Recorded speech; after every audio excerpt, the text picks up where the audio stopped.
Je ne sais pas si on peut parler d'autres grandes œuvres de fantasy qui sont marquantes par rapport à l'histoire. Si vous avez des... En so- Bah écoute, écoute, là on peut dire qu'il y a un petit peu une influence historique, c'est l'œuvre de Conan le Barbare quand même. Parce qu'il faut dire que quand c'est un cliché qui se base, qui a été popularisé par Conan et qui s'est répandu dans toute la fantasy, c'est le fameux cliché bien musclé, baraqué et à la limite presque sauvage et très bestial. En fait, faut dire un petit peu ce cliché, en fait, c'est l'image que les Grecs et que les Romains, ils avaient vis-à-vis des peuples qui vivaient au-delà de leurs frontières, qui sont surtout les peuplades germanico-celtes et celtes qui donnaient tout un tas d'éléments caractéristiques qu'ils ont attribués aux barbares, qui s'est instauré dans la littérature, qui a été reprise par la séquence antérieure et qui a justement Oui, été oui, tout à fait. Euh, probable oui, oui, absolument. En pour fait, forcer. c'est surtout les Romains qui avaient cette vision du barbare musclé et dangereux, parce que les Grecs étaient un petit peu à l'abri de ces barbares-là. Les Oui, barbares pour les oui, Grecs, c'était surtout les Perses. Et, oui. et les Perses, en fait, ils étaient civilisés d'une certaine manière, mais leur civilisation était jugée comme décadente, faible, et ne correspondait absolument pas au personnage de Conan. Idéal grec. Le barbare Les musclé, Romains étaient. le barbare musclé, c'est en fait c'est le barbare germanique qui Celui qui terrorisait les résiste aux Romains. rigueurs du froid, celui qui résiste aux Mm. rigueurs du froid et qui est encore la nature sauvage et bestiale, justement. Tout Qui à est D'ailleurs, fait, cela prouve barbu, bien qui est que, chevelu, ça horrifiait les Romains, ça. absolument. Ça horrifiait les Oui, Romains d'avoir. Voilà. Pour un Romain, de toute façon, tout ce qui est en dehors de ses frontières est un barbare, pour un Romain de cette époque. Et c'est vrai que voir des individus chevelus, poilus, pas forcément très. qui ont des Propres, manières de leur point de vue, qui ont des manières, voilà, des manières grossières, qui sont mal organisées, alors qu'eux ont une armée qui est très organisée. mais pour revenir il à faut dire, T'as Conan, des... pour revenir Comment à dire. Conan, ce qui est réellement intéressant, c'est la manière dont il a créé son univers.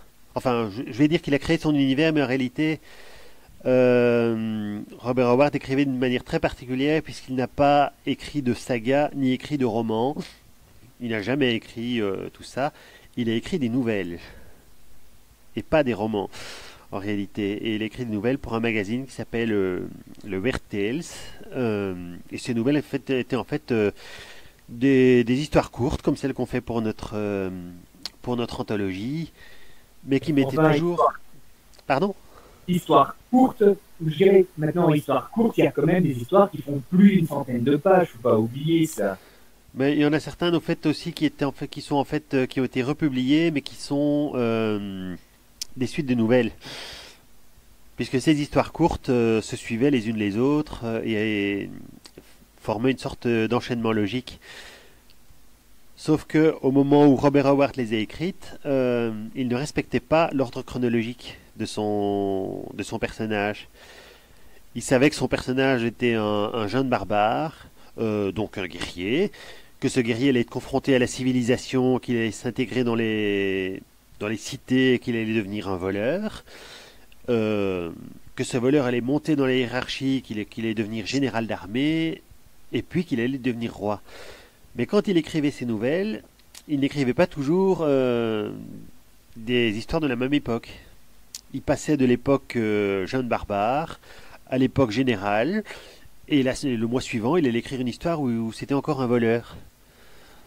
Donc, il n'a pas écrit de continuité dans ses récits.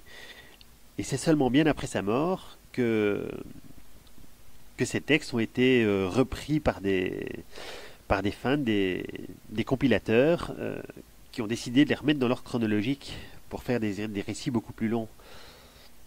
Et ça, on ne s'en rend pas compte. Mais ce que j'allais dire, ce qui est vraiment intéressant dans son œuvre, c'est la manière dont son univers a été euh, construit petite pièce par petite pièce, puisque chacune de ces pièces correspond à quelque chose de réel, correspond à un autre univers, mais légèrement déformé, ce qui fait que le monde de Conan n'est pas notre monde, c'est un monde assez particulier, mais il est tellement, les références sont tellement faciles à retrouver que le lecteur qui rentre dans cet univers ne doit pas se casser la tête à se demander qui sont les Pictes la première fois qu'il entend ce mot, parce que directement notre propre histoire nous donne déjà la réponse. On sait que ce sont des barbares particulièrement féroces, sauvages. Donc il nous décrit les Aquiloniens contre les Pictes. On peut tout de suite visualiser le problème. Et c'est un peu la même chose quand il parle de la Stygie et des dieux serpents. On a tout de suite en tête une mythologie un petit peu égyptienne. Oui, oui, je t'ai... Non, mais ça c'est clair aussi.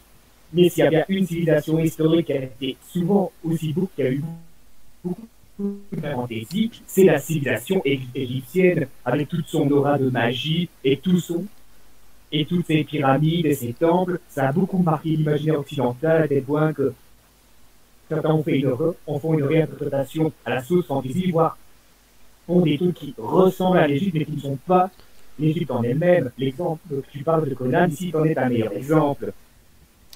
Oui, dans le cas de Conan, donc il a repris en fait les éléments maléfiques entre guillemets de l'Égypte pour faire le peuple des Stygiens, qu'on reconnaît très facilement à leur adoration du culte du serpent, et d'un autre côté les éléments un peu plus neutres de l'Égypte avec les Shémites, qui sont des Égyptiens plus fréquentables, on va dire, et c'est un peu la même chose pour tous les autres peuples.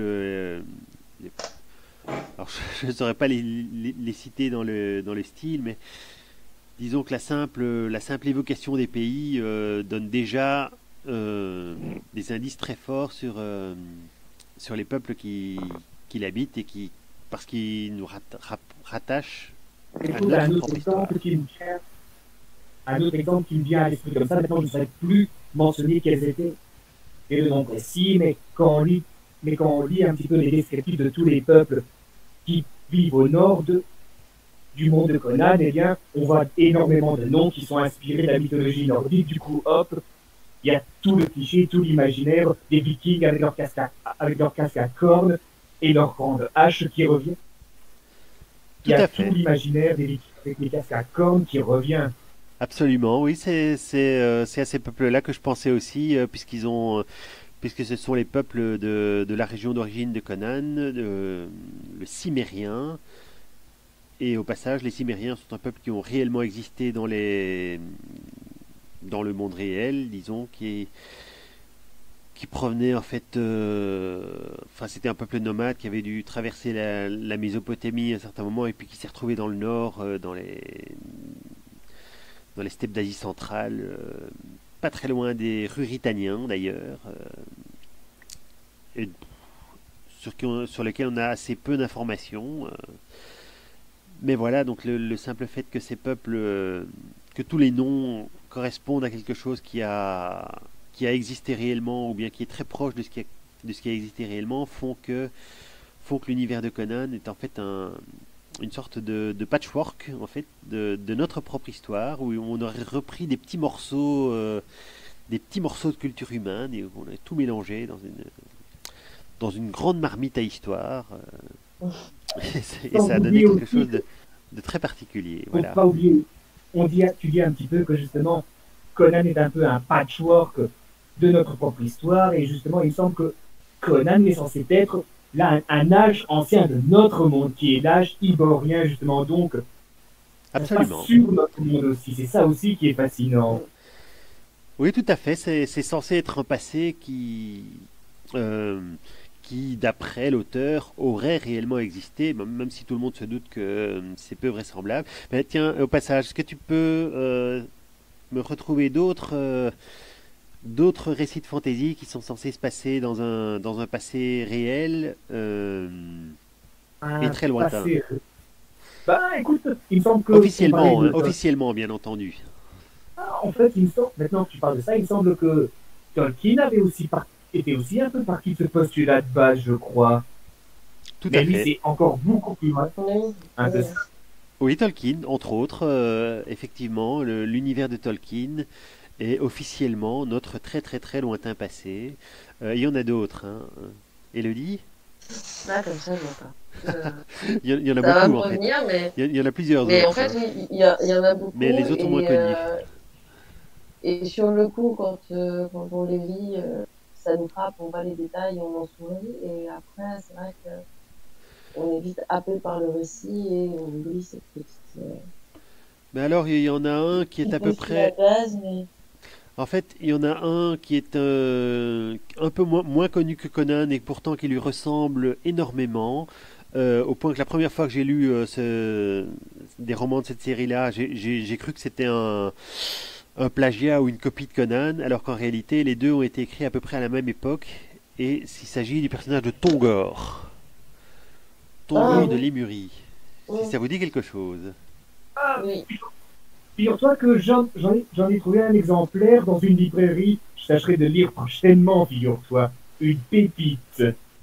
Oui, c'est effectivement c'est quelque chose de très particulier. Et évidemment, au moment où je cherche sur Google, je ne le trouve que je trouve la page Wikipédia en anglais. Parce que là, il me semble par contre que l'histoire, ça se passe pas dans ce qui ressemble un peu à notre Europe et notre Méditerranée, mais c'est plutôt dans le continent légendaire de la Lémurie qui a existé dans l'océan Indien. Enfin bon, la Lémurie qui serait une espèce de continent légendaire qui aurait existé dans l'océan Indien et qui a été englouti en fait. C'est une sorte d'Atlantide en réalité. Ouais. Tongor de Valkart, cycle de romans de fantasy de Lynn Carter, entre 65 et 70, donc c'est plus ou moins à peu près à la même époque que les Conan. Et donc ça raconte vraiment, mais c'est vraiment un héros très proche de Conan. Il a ses muscles d'acier, il se retrouve mercenaire, traqué par de terribles magiciens. Donc il y a deux petites différences avec le Conan. C'est que lui, en fait, euh, il devient assez rapidement ami avec un magicien qui veut empêcher le monde d'être détruit par, par des êtres maléfiques. Et puis finalement, qui joue un peu le même rôle que les Stygiens en réalité. Donc c'est vraiment très proche.